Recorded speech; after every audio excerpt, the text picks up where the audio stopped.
Qu'est ce que le stockage cloud et comment ça marche? Vous savez quand le téléphone avertit votre espace est presque plein et qu'apparaît la suggestion d'envoyer tout dans le cloud? Beaucoup de gens acceptent, ça marche, mais la plupart n'ont aucune idée de ce qui arrive réellement au fichier. Dans cette vidéo, je veux vous montrer, de façon très directe, ce qu'est le stockage cloud, comment il fonctionne et quels sont les avantages et inconvénients de garder vos fichiers hors d'un appareil physique, au lieu de les laisser uniquement sur l'ordinateur ou le téléphone. Ce qu'est le stockage cloud, en pratique.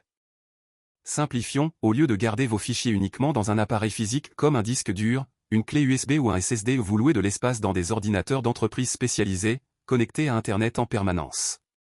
Ces ordinateurs se trouvent dans de grands centres de données, des bâtiments remplis de serveurs, de systèmes d'énergie, de refroidissement et de sécurité.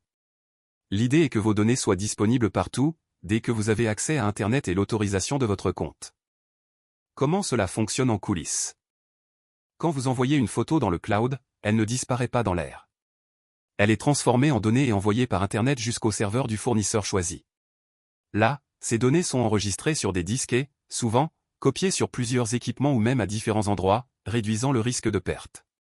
L'accès est protégé par identifiant, mot de passe, authentification à 2 facteurs et, dans de nombreux services, les fichiers sont chiffrés pendant l'envoi et également lorsqu'ils sont stockés. Des exemples que vous utilisez probablement déjà.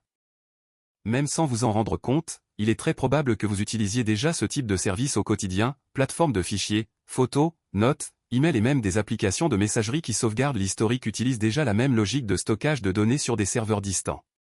La différence entre eux réside généralement dans l'objectif, certains sont axés sur la sauvegarde, d'autres sur la collaboration de documents, d'autres encore sur l'organisation automatique de photos, et ainsi de suite. Principaux avantages du stockage en ligne. Premier point, vous pouvez accéder à vos fichiers depuis n'importe quel appareil connecté à votre compte.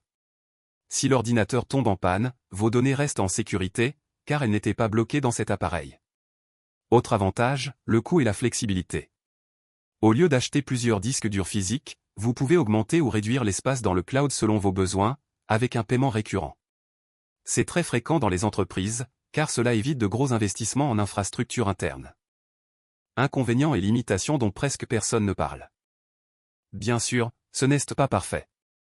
Vous dépendez d'une bonne connexion Internet pour envoyer ou télécharger des fichiers, si le réseau tombe ou est lent, l'accès peut être affecté. Autre point, la confidentialité. Vos fichiers se trouvent sur des équipements de tiers, il est donc important de vérifier les paramètres de partage, de bien choisir votre fournisseur et d'activer les fonctions de sécurité, comme l'authentification à 2 facteurs et des mots de passe robustes. De plus, le coût est récurrent et peut augmenter si vous stockez de gros volumes d'informations. Est-ce intéressant à utiliser et comment commencer en toute sécurité? Au bout du compte, le cloud est comme une gigantesque armoire louée sur Internet, vous ne voyez pas l'endroit où elle se trouve, mais vous pouvez ouvrir les portes de n'importe où, à condition d'avoir la bonne clé. Si vous voulez commencer, le moyen le plus simple est d'activer la sauvegarde cloud du téléphone ou d'essayer un service de fichiers avec un plan gratuit. Ensuite, progressivement, vous pouvez décider de ce qui vaut vraiment la peine d'être envoyé, photos importantes, documents, projets professionnels et sauvegarde. Maintenant, réfléchissez, si vous perdiez votre téléphone ou votre ordinateur portable aujourd'hui, qu'est ce qui disparaîtrait avec? Si la réponse est beaucoup de choses, il est peut-être temps d'utiliser le cloud, toujours avec attention à la sécurité et à la confidentialité.